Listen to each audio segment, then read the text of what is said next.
بسم الله الرحمن الرحیم.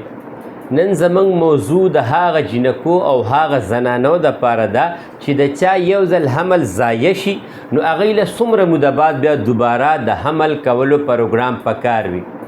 دا یاد ساتئ دې کې ښه طریقه دا وي چې د کومو زنانو یا د جنکو حمل ضایع شي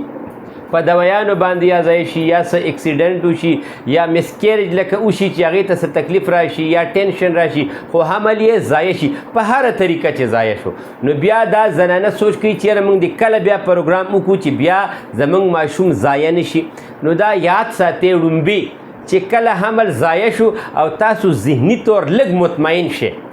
چیرې اوس د الله تعالی خپل فضل دوباره وکړي نو زموږ به خپل کوشش کوو. نو ړومبې ستاسو ذهني دباو چې تاسو نه وي چې ستاسو زړه کې دا خوف او دا یره نه وي چیرې هسې نه چې بیا وشي دقه خوف به ړومبې لرې کوي.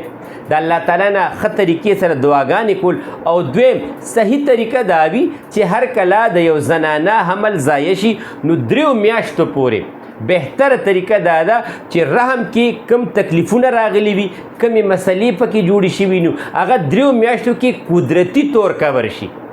لکه دا اوس مثال په طور په ړومبۍ میاشت کې حمل ضایع شو نو په 2مه او 3مه په 3مه میاشت کې که تاسو بیا د لمبلو نه بعد د بچو پروګرام پلین کوئ نو هغه بهتر دی. خو نن سبا مصیبت دا دی چې حمل ضایع شي ځینې زنانه داسې وي چې د هغوی خاوندان بهر وي او هغوی ته 10 ورځې چوټي پاتې نو داسې زنانو له بیا ښه طریقه د دوی دا وي چې که چېرې دوی وایي چېرې دې میاشت کې ضایع شو دې بله کې دې بیا موږ ښه شو نو تاسو دا ټینشن مالئ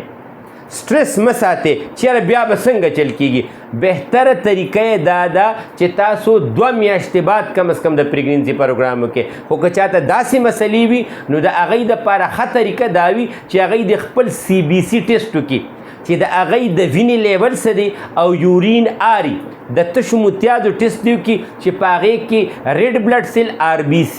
یا پس سیل دا خو ډېر زیات نه دي. که چېرې د یو زنانه د انفیکشن پر رحم کې ډېر زیات وي او د هغې د وجې د دې PCOS وي او یا د هغوی پر رحم کې دردونه ډېر زیات وي نو که د دوی کور والا بهر ته ځي هم نو تاسو د بچو پروګرام مه کوئ. د هغې وجه دا وي چې دې کې به دا دوباره بیا ضایع کېږي او که تاسو دا ټیسټونه وکړه او په هغې کې څه مسله وي نو زما د موبایل نمبر دی ما سره رابطه وکړئ زه به درله هغه ساعت مشوره در کوم چې تاسو یا د بچو پروګرام وکړئ یا مه کوئ. چې کوئ نو ولې وکړئ او چې نه کوئ نو په کومو وجوهاتو باندې مه کوئ. د موبایل نمبر دی 0333 91 38 479 0333 91 38 479 زما دا د موبایل نمبر دی په دې تاسو ډایرکټ رابطه کولی شئ. الله تعالی به خپل فضل کوي. زموږ یو دواخانه د نوخار فلاینګ کوچ اډې سره ده سپارک هوټل سره ګلۍ کې دا زموږ مین دواخانه ده.